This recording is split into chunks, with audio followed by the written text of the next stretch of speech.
Jumpa lagi dengan saya, Mr. Sorchan, di dalam channel pengembangan kepribadian atau mentoring self improvement. Kita membahas tentang pertumbuhan akan terjadi dengan prinsip keteladanan.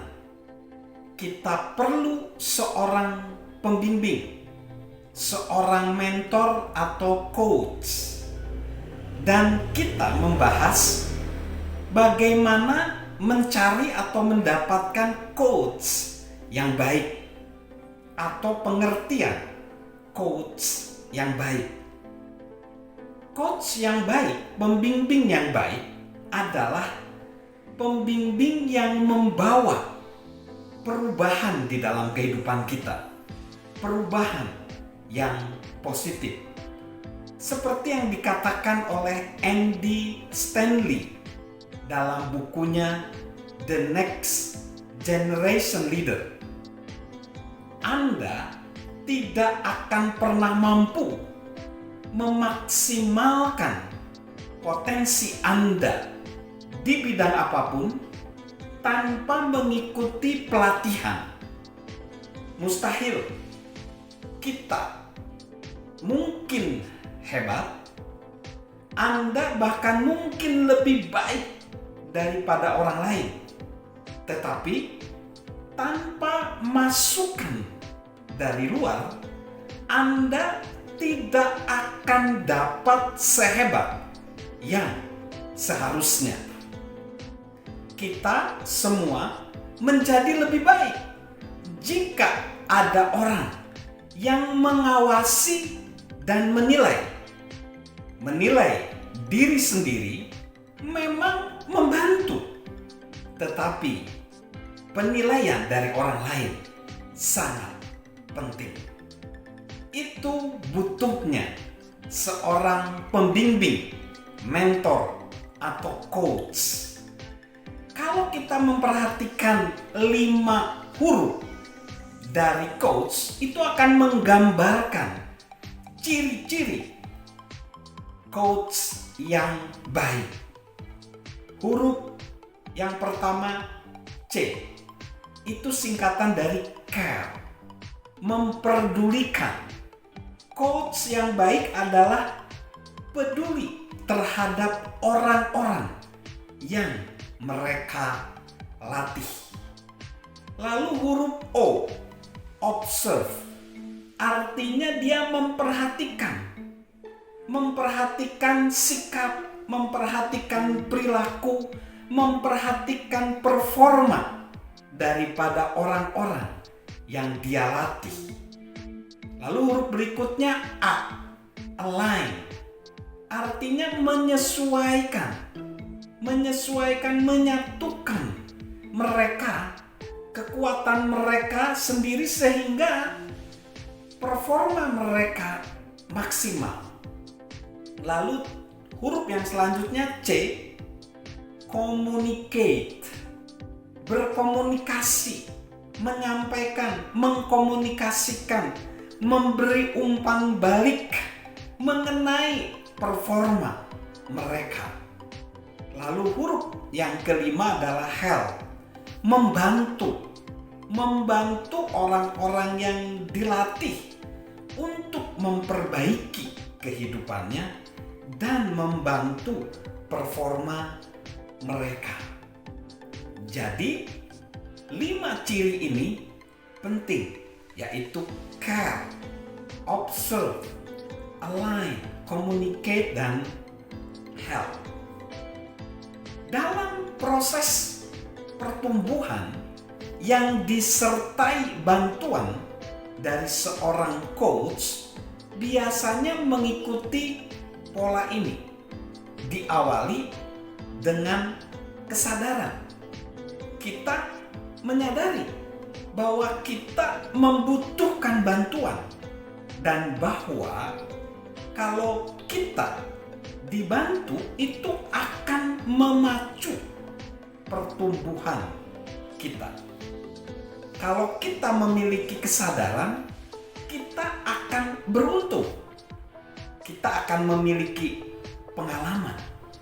Tapi enggak semua orang menyadari. Banyak orang justru memiliki keangkuhan yang membumbung tinggi. Dia tidak bersedia meminta nasihat dari orang lain. Ini adalah reaksi yang umum terjadi.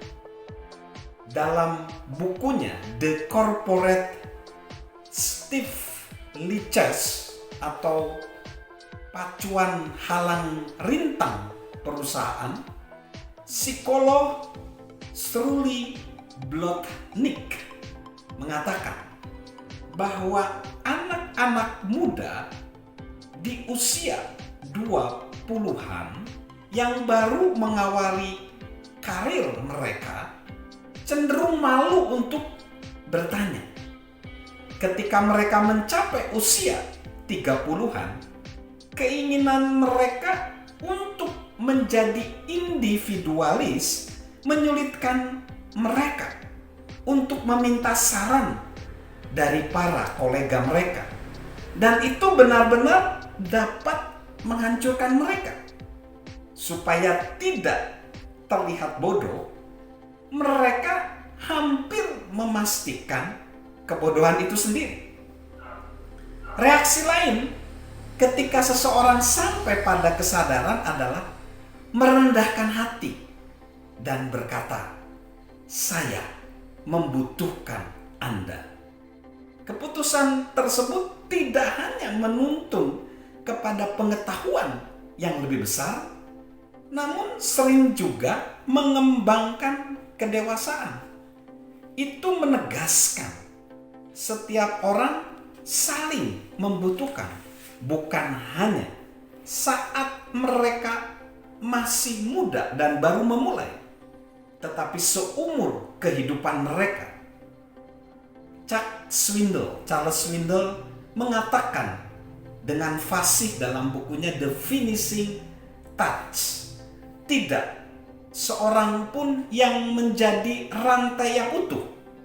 Setiap orang adalah satu mata rantai, tetapi merenggut salah satu mata rantai menyebabkan rantai tersebut putus. Tidak seorang pun yang menjadi satu tim yang utuh.